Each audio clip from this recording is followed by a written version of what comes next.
그렇게 하면 되겠습니다. 그 다음에 고난과 징계의 차이점은 무엇입니까? 또 야고보서 1장 13절에 하나님은 아무 사람도 시험치 않는다고 하셨는데 제가 시험을 받고 고난을 당하는 이유는 무엇인지요? 먼저 고난과 징계의 차이점은 무엇입니까? 먼저 이렇게 간단하게 생각해 봅시다. 보통 성경 속에서 고난이라 할 때는 그리스도인을 더 성숙되게 하기 위해서 또 특별한 좋은 목적이 있어서 하나님께서 어려움을 주실 때 그걸 고난이라고 하는 거예요. 그리고 징계라고 하는 것은 죄와 관련되는 겁니다. 죄와.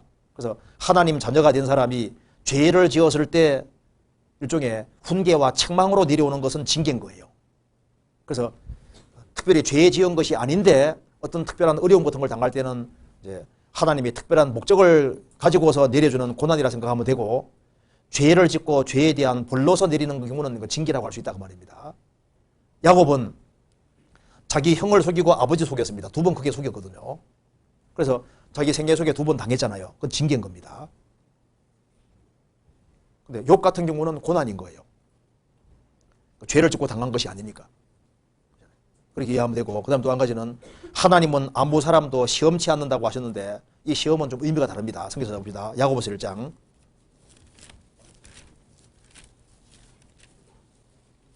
1장 13절입니다.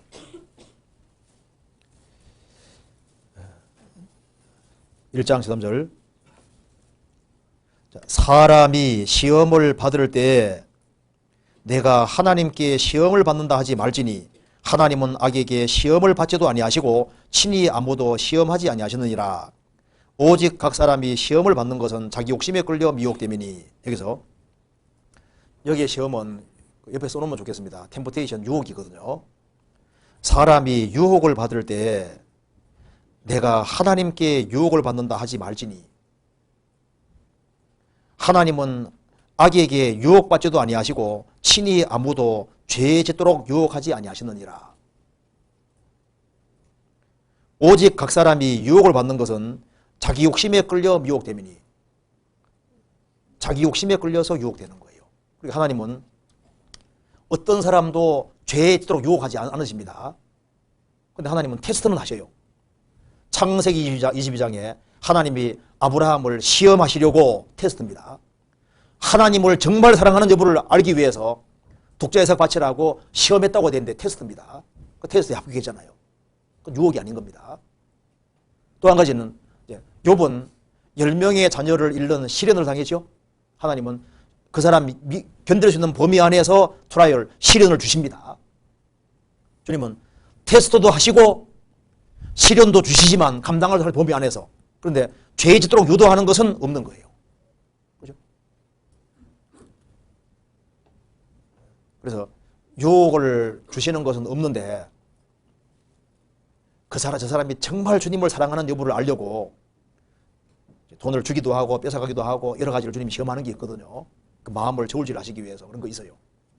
시험하시는 건 있습니다. 그래서 어떻게 반응하는가 주님 보시는 거예요. 테스트하는 거 있습니다. 그리고 그 사람이 견딜 수 있는 범위 안에서 시련을 주십니다. 그 사람, 너 나 순교시키면 어떡하나 걱정하지 말아요. 아무나 순교하는 게 아닙니다. 그 사람 생각해요. 아이고, 욥은 10명의 자녀가 다 죽었는데 하나님 내 자녀 죽이면 어떡하나 걱정하지 말아요. 주님께서 그 사람 견딜 범위 안에서 주시는 겁니다. 아무 사람에게 주시는 게 아닙니다. 그래서 이렇게 정리하면 되겠습니다. 보통 고난이라고 하면은 그게 죄 지은 것이 아닌 상태에서 주님이 일부러 어려움 줄 수 있거든요. 그건 아주 좋은 목적이 있는 겁니다. 그리고 무슨 죄를 지어서 오는 징계가 있을 수 있는데요. 징계가 당장 안 온다고 좋아하지 마세요. 징계는 정확히 옵니다. 세월이 지나서도 옵니다. 야곱의 10명의 아들들이 11번째 요셉을 팔아먹었지 않습니까? 그래서 요셉이 막 팔려가면서 형님들을 살려주세요. 잘못했어요. 이렇게 했지 않습니까? 매몰차게 거절했잖아요. 그런데 10몇 년이 지난 이후에 그 10명 형들이 된통 당했잖아요. 우리가 요셉을 그렇게 하지 말았어야 된다고 막 괴로워하고 징계를 톡톡히 받았습니다. 세월이 지나서 동생을 억울하게 한 것에 대한 징계를 받고 그 후에 계속적으로 마음고생하는 거 봐요. 그 징계가 있습니다. 성도에게는 징계가 오는데 빨리 안 온다고 좋아하지 마세요. 나중에라도 반드시 옵니다. 그러니까 처음부터 바르게 사는 길을 택하는 것이 현명한 거예요. 징계 한번 받아보지 뭐 이렇게 하지 뭐 그런 소리 하지 마세요. 하나님은 책찍질을 하신다. 그 책찍이 얼마나 아픈데요. 사랑하신 자를 징계하시고 받으시는 아들마다 책질하십니다. 책찍을 안 받아봐서 그러시오. 요즘 학생들은 매잘 안 받아보잖아요. 물풀이 나무 이런 것도 얼마나 아프고 받을 때 얼마나 아픈데 그 정도가 아니라 책찍은 더 아픈 거거든요. 그러니까 조심해서 하는 것이 현명한 겁니다. 별다른 죄를 범한 것이 아닌 상태로 오는 어떤 고난이 있을 수 있습니다. 그래서 구원받은 사람이 무슨 병이 들었을 때 신방 가서 자매님 무슨 죄 지었어요? 얘기해봐요. 이렇게 하면 안 된다 그 말입니다. 왜? 죄가 아닌 경우로도 병 올 수 있거든요. 욥의 세 친구들은 욥이 엄청난 재앙 당하니까 욥 너는 틀림없이 죄 지었다 그랬거든요. 안 지었어요. 왜? 욥의 세 친구들은 이런 엄청난 고난은 죄로만 두고 생각하는 거예요. 죄로만. 아닌 거예요. 죄가 아닌 상태로 올 수도 있는 겁니다. 그러니까 그걸 구분을 우리가 정확히 못하기 때문에 쉽게 판단하지 마세요.